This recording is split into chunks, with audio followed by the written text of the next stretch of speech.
Hey everybody, welcome back. I'm going to dive right into tonight's topic. And tonight I want to have a very frank, very just pragmatic, honest discussion about just the state of things that we are living in.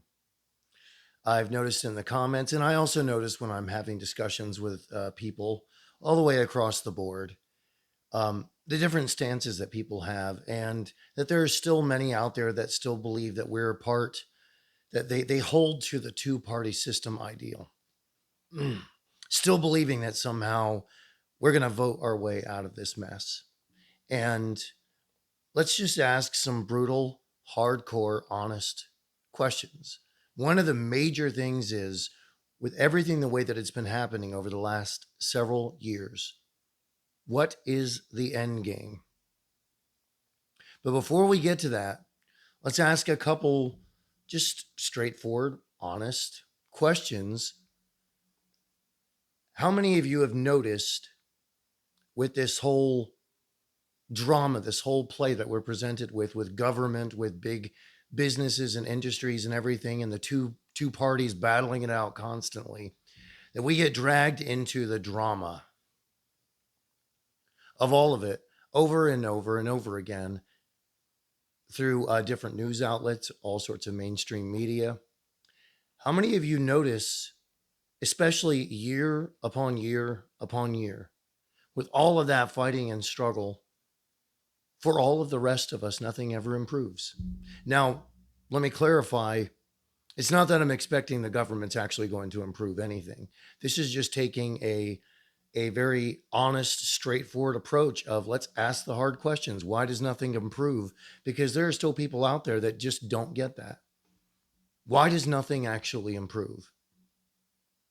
One side says and does one thing, one side says and does another. None of it ever seems to address the real issue, the housing crisis. We have private equity buying up huge amounts of starter homes that would be perfect for young families or for people that don't have really, really high end income. No one's ever going to do anything about that. I want you to think about this for a minute. Imagine Congress uniting against BlackRock and telling them you don't get to own all these little subsidiaries that are buying up all these homes. You don't get to do that anymore. You're not going to make money off the American people like that. And we're siding with them against you. Imagine that scenario for a minute, if you would. The reality of something like that ever happening. Now, would that change things for the better? Exponentially for the rest of us. That is something and a perfect example of how things could change, how they know exactly how to change it, and how they are never, ever, ever going to do anything about that. And for those of you that have watched some of my other videos, you know BlackRock, State Street, Vanguard, they all own shares in each other. They're basically one giant entity. And they own all sorts of subsidiaries, which are the ones that are buying up all the houses on the market. So they're directly connected to all of this. And they are directly connected into the economy and how the government runs the economy, if you even want to call it that. But those are some hard questions that we have to ask ourselves and ask people that we encounter that still seem confused as to what is actually going on out there. But these are absolutely important things. So we know we're never going to vote our way out of this. We know that people that end up in office, for the most part, they got blood on their hands. They've been bought and paid for by some entity out there that is controlling most of their moves. They are not going to make real moves, real change for any of the rest of us. It has been completely corrupted at this point. And as I stated before, year over year, we see the result of it. We can judge by the results of it. One of the major reasons why people are so confused about inflation is they'll look at like a small amount of what's actually on that graph, and they don't look back to 2020 and realize there's a 30 to 40% increase in the price of everything from then to now. That is completely overblown, off the charts, and they don't really realize the difference between the two. So it becomes quite easy to become complacent and argue over a small amount of movement with inflation back and forth, not realizing, Oh, it's actually astronomical over the years. And it is absolutely due to corruption, mismanagement, our government, our corporations. And as I've stated in other videos, I'm not against free enterprise. I'm against corruption that is just utterly wiping out the lives of most people.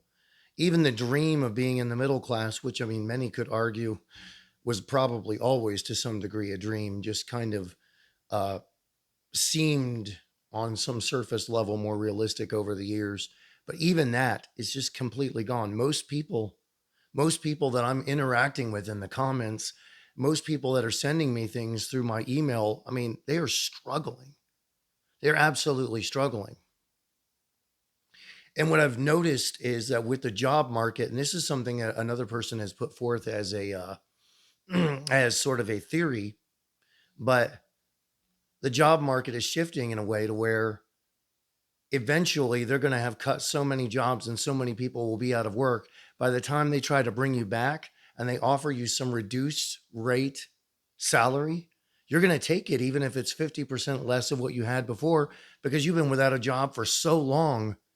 And to a certain degree, they are counting on it. So really that brings me down to what's their end game? What's their goal? And maybe what are our plans? What do we do about it? Because we don't want to just sit here like bumps on a log and try to figure out how, can we do anything about it? We want to talk about real solutions. And unfortunately, I don't believe that voting our way out is the solution. For those of you that still hold to that, um, I'd be more than welcome to discuss that with you. But it's the reality is it's just gotten far too corrupt. It's just gotten far too corrupt.